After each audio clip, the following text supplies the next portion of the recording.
সুন্নতগুলি যদি আমরা আদায় করি, একটা সুন্নত নাজাতের ওসিলা হয়ে যাইতে পারে।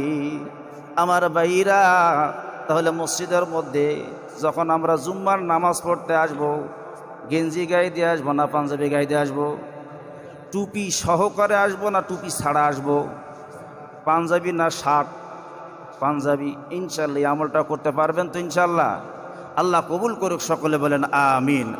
আল্লাহুম্মা সাল্লি আলা